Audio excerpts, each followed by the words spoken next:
Yeah, he did give us a very interesting update on how he is seeing inflation, economic conditions, and the likely path of interest rates over the next little while. So the article reads, Federal Reserve Chair Jerome Powell said Tuesday that the US economy, while otherwise strong, has not seen inflation come back to the central bank's goal, pointing to the further unlikelihood that interest rate cuts are in the offing anytime soon.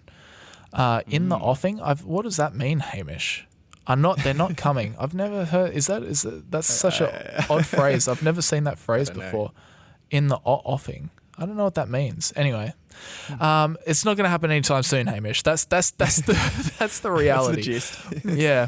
Speaking to a policy forum focused on US-Canada economic relations, Powell said that while inflation continues to make its way lower, it hasn't moved quickly enough, and the current state of policy should remain intact. And I'm going to read you a couple of quotes, and then I'll talk about why these quotes in particular are so important. So he said, quote, more recent data shows solid and continued strength in the labour market, but also a lack of further progress so far this year on returning to our 2% inflation goal, the Fed chief said during a panel talk. He noted that, quote, 12-month core PCE, that is one of the most important things we look at, is estimated to be little changed in March over February at 2.8%, and the 3 and 6 month measures of inflation are actually above that level.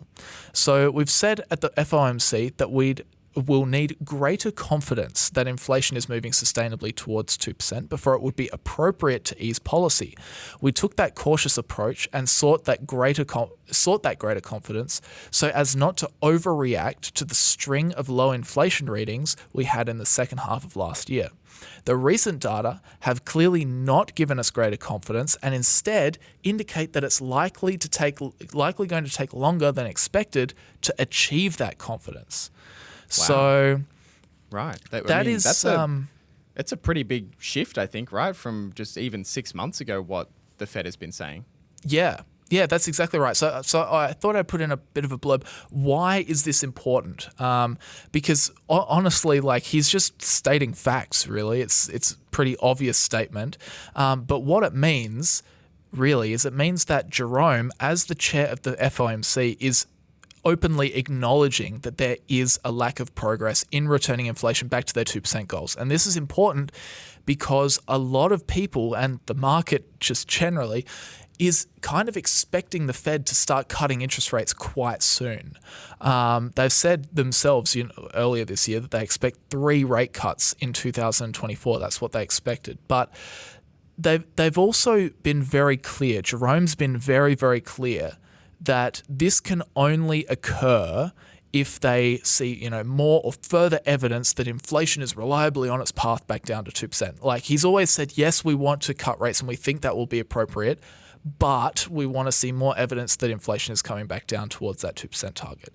And this kind of acknowledgement, this is him acknowledging that inflation is not reliably on that path, I would say. Yeah, it's been interesting to watch because I think, in December they made projections for 2024 and, where they saw kind of rates going. And it, between the different committee members, it looked like it was between 3 and even up to 5 rate cuts in 2024. And, based on that, markets seem to kind of be expecting the first rate cut to be in March.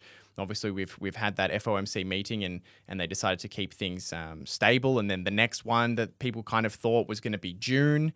And this seems to be, this is a definitive, statement from the Fed saying, hold on, I know everyone at the start of the year thought maybe March, but definitely June. And I think now it's we're actually just waiting and seeing. He's kind of just confirming what I think he's been kind of implying, as you said, what he's been implying, since the beginning of the year. Yep. It says here, echoing recent statements by central bank officials, Powell indicated the current level of policy likely will stay in place until inflation gets closer to target. So this is the quote. It's appropriate to allow restrictive policy further time to work and allow the data and evolving outlook to guide us. It's appropriate to allow restrictive policy further time to work. So yeah, I think that's pretty set in stone. He's saying, look, guys, we said we might, but now we're saying that this is not looking as we were expecting it to look, and we are going to, I don't think they'll raise interest rates, but I think they'll just hold them for quite a while. It says here, since July 2023, the Fed has kept its benchmark interest rate in the target range between 5.25 and 5.5%, the highest in 23 years. That's crazy if that's the highest in 23 years. That is remarkable. That was the result of 11 consecutive rate hikes that began in March of 2022. Yeah, I think, it's not that I think a lot of people need it, but it is kind of another reminder that even kind of a 12-month projection from the Fed is kind of useless. Yeah. And I think my favorite, I spoke about this example in a interest rate video I did recently, but the 2021 Fed inflation projections is the perfect example of how kind of useless these projections are. So, in March of 2021, they thought that the full year inflation would be 2.4%. For 2021. Then June came around and they realized, okay, things are a bit hotter. It's going to be 3.4% for the full year. September comes around. Okay, we're still a little wrong. We think it's going to be 4.2%. Mid-December, this meeting was over the 13th and 14th of December 2021, 2 weeks before the end of the full year. So they have all of the data for, they certainly at least had 11 months of data for inflation, and they just had to project the next month, basically. And they thought 5.3% for 2021, and it came in at 6.2. So even 2 weeks in a meeting that they held, 2 weeks before the end of the year, they were off by an entire percent. And obviously that, 2021 was a very unique, outstanding example, but the same thing applies to interest rate projections and other projections. They just start with where they think it's going to be, and then every month or every quarter, they just look at the data and they adjust it slightly. And often, what they project at the start of the year and where things actually end up are completely different. And 2021 is the best example of that. 2.4% in March was their projection, just not a 9-month projection, and they were off by a factor of 2.5 times. If inflation came in 2.5 times more hotter than they expected. So 2.5 times more transitory than they anticipated. Yeah, exactly. Yeah. That's crazy, isn't it? That is the example that proves it, doesn't it? Yeah. Yeah. What's that quote from Peter Lynch? He's like, if you spend, 10 minutes worrying about economics per year, you've wasted 8 minutes or something like that. Yeah. Like we always say, I think I quite enjoy observing it. I think it's fascinating. But it's, you take these projections with a pinch of salt and that's it doesn't affect how you invest. No, it doesn't. But you really, once you start following this stuff, I think it's interesting because you really can see how the market just kind of bounces based off these projections. Yeah. And even, of course, the market doesn't know either. The market is just pricing things based on what the Fed thinks, and the Fed doesn't know. So that's why you get these, month by month, quarterly, 6-month, yearly fluctuations in the market. The more I follow this stuff, it's exactly the point that you made before. The more I follow this stuff, the more it cements in my mind that nobody knows what the heck is going to happen. Because, if the Fed, who control interest rates, they have their hand on the lever, if they control interest rates and they can't predict what inflation interest rates are going to be over even the short to medium term, then no one else can. Come on. Yeah. If the person that's pulling the lever can't actually tell if they're going to pull the lever or not, then no one else is going to be able to predict it either. Yeah, exactly. And then sorry, did you have anything else? No. I was just going to throw it over to you because you have a little bit more to add on this, I think, or something in the same wheelhouse. Is that right? Yeah, somewhat related to the update out of Jerome Powell. We got an update out of the IMF in regard to their economic outlook. So the International Monetary Fund on Tuesday slightly raised its global forecast, saying the economy of the world has proven surprisingly resilient despite inflationary pressures and monetary policy shifts. So kind of, in other words, the US and many other countries around the world just continue to show really, really strong economic growth.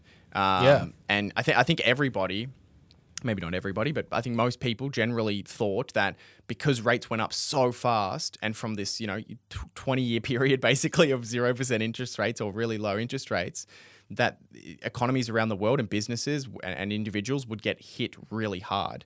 And while, there obviously has been some real world impacts, surprisingly, there hasn't been any real shock. Like in the US, for example, the economy is still very, very strong. Rates have been reducing inflation, but businesses continue to post record revenues, record profits. And the labor market, as you kind of indicated, is extremely strong. You still have businesses trying to hire more employees than they can find. And, wages are going up at a slow rate, but they are going up at least, which is, surprising. It's surprisingly resilient. Yeah, it's interesting that really we kind of look at the US, but the only companies that have really been caught out so far are the ones that left themselves just completely reliant on low interest rates. Yes, like true. The banking crises where they left themselves way open and couldn't handle an increase in interest rates. They died. But everyone else, it has been interesting that a lot of businesses, sure, there's been a lot of changes, there's been a lot of cost cutting, but it hasn't toppled too many businesses, which has been interesting. Yeah, exactly. So the IMF, their actual projection now is that global growth in 2024 will be 3.2%, which was only up slightly from their January forecast of 3.1%, but does kind of represent the same sentiment as what Jerome is seeing in the US, which is that the economy is a little bit stronger than expected. IMF's chief economist said the findings suggest the global economy is headed for a soft landing. Heard that word a lot of times this year. IMF also expects global inflation to keep falling in 2024 from 6.8% in 2023 to 5.9% in 2024. The chief said, as the global economy approaches a soft landing, the near-term priority for central banks is to ensure that inflation touches down smoothly by neither easing policies prematurely nor delaying too long and causing targets to undershoot. Which, is what the Fed obviously is dealing with right now. It's that balancing act. And they are, right now, at least it seems like they're very cautious about easing too early, and especially when economic conditions are already hot. It's the one thing they could do to mess it up, right? That's the one thing they could do to mess it up. It seems like that's more of a risk, at least right now, given the economic conditions, than leaving it too high for too long and causing too much business pain. There's been really no evidence of that. But there is evidence that the economy is strong. So if you lower interest rates and kind of inject some more, basically injecting more stimulus into the economy, the risk is that inflation not only doesn't go down, but then comes back. Yeah, you make that hot economy hotter. Yeah, exactly. And this seems to be the sentiment from a lot of people. I'm not sure if you probably saw the Steve Eisman CNBC interview from a couple of weeks ago, and he's been basically saying the same thing, which is, why cut? They've currently basically got a soft landing. Like, who knows what's going to happen in the future? But what we've got right now, what it looks like right now, what it looks like right now is inflation coming down and the economy is strong. So why tinker with that? Why make a fundamental change to interest rates and then potentially, throw another spanner in there? Why not just wait and we'll see how things play out? That's I guess the sentiment of a lot of people. There's Steve Eisman, Howard Marks is on that kind of bandwagon. Jamie Dimon is also on that bandwagon. Ray Dalio, to some extent, is on that bandwagon. Yeah, you're exactly right. You get these really smart people saying, look, it seems from most measures that the economy is reasonably hot. We could achieve what they call this soft landing. It's getting to be the new transitory, isn't it? This soft landing. You hear it everywhere. Yeah. But they just need mythical soft landing. Soft landing. Yeah, exactly. Yeah, we achieved the glorious soft landing. You never see that. We'll see. They just need to be. The Fed just needs to be careful.